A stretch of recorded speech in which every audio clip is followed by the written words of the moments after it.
On the UK Athletics website, it says you chose number 4 because of Drazen Petrovic. Yes.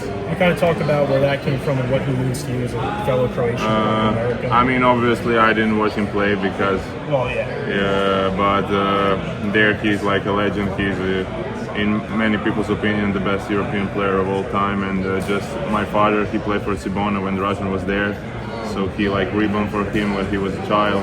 And it's just the love for Drazen runs in the family, and I chose number 4 because he wore number 4 for Croatian national team, so it's just like a special number for me. And have you noticed any differences so far in American style basketball just from your practices here compared to overseas? I mean, definitely. When I came here, not just like a play style, but the practice itself, it moves a little much faster than there.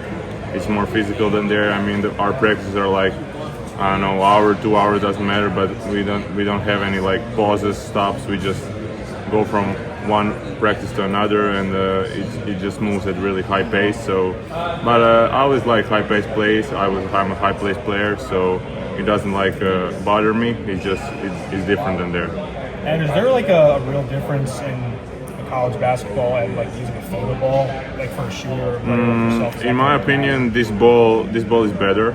I like this ball; it's really good, and just the court, the basket is not like a big difference. But in my opinion, everything suits me better here.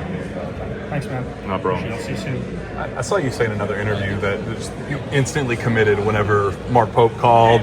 You had a committable offer. Just why was that? Why was it such just a cut and dry decision for you? I mean, the story started when I played a good game against, I think, Red Star. And that's when the rumors about Kentucky wanted me started to go around, and it's just like when you're in Europe, I mean, you know college basketball, but you're not like 100% in it. But even someone who doesn't follow basketball knows a college like Kentucky. So it's just when coach calls you personally, and when a name, a legacy like Kentucky wants you, it's just a no-brainer for me. What did you know about Kentucky when this process started? I knew a lot, honestly. I mean, aside from a lot of players being drafted, a lot of stars, the A championships and everything, I knew not like everything, but I knew a lot, I think. What was Pope's message to you? What was the recruiting pitch to you, saying, "Hey, here's how we want to use you. Here's what you would be with us"? Honestly, it was a lot of colleges wanted to talk to me and everything, but me and my agent, we were on the same page. He said, I mean, Kentucky's Kentucky, and I said to him, I really want Kentucky.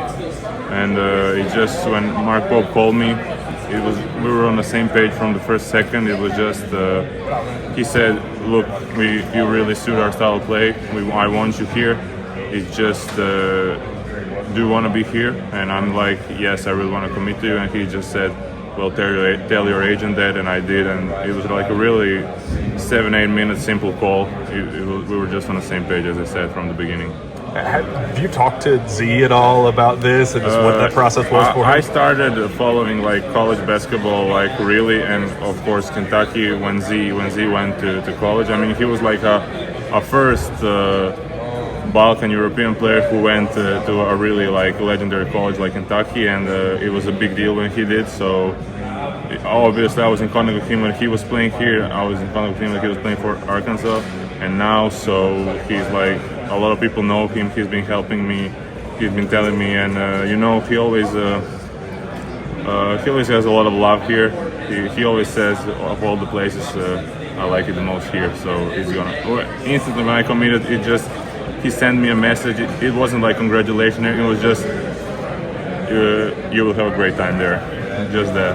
Are you glad that you won't have the same drawn-out eligibility thing that he did? With the billboard and all the chaos that kind of came with that. Yeah, and you just no drama whatsoever. Yeah, I think no drama, but also I was expecting no drama because from my academic side and from all the sides, I'm pretty clean, and I was always good, having no problems with school, so I was expecting no eligibility problems. Honestly, it was just, in my opinion, it was just a matter of whether I would have 4 or 3 years of eligibility.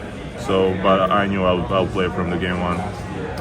What's been the most difficult part for you since you got here from a basketball standpoint, just as far as kind of catching up?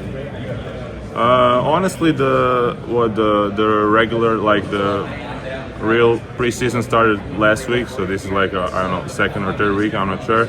But the first week was it was tough. I'm not gonna lie. It was like, the first week was I was just trying to catch everything, to the movements and everything. After that, I would say the second week was like more I catch the move, I knew how to score, and I was just struggling with like finishing, keeping the ball in my hand, because guys here have really, really fast hands. They move pretty fast, and just the pace and the energy we require is really high. And I think last week, like last Thursday, Friday, Saturday, it was the first 3 practices that was like really good, that I like had a really big impact. I scored a lot, I assisted a lot, rebounded a lot, so I'm expecting a lot from this week. And of course, in my opinion, I'll be fully ready like for the beginning of the season for the Purdue. Is the speed of the game the biggest difference you've seen with the two? I mean, not speed. It's more like that physicality, but not that like I'm weak and they're strong. It's more like when you catch a ball in the paint, they're like already the 4 guys are on you. So it's more like in that way than in just like pure strength.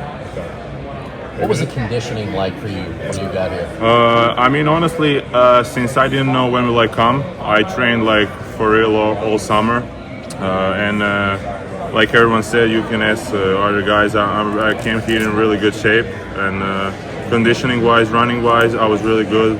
Running on the football court, I had no problems. Of course, I skipped those legendary 70s.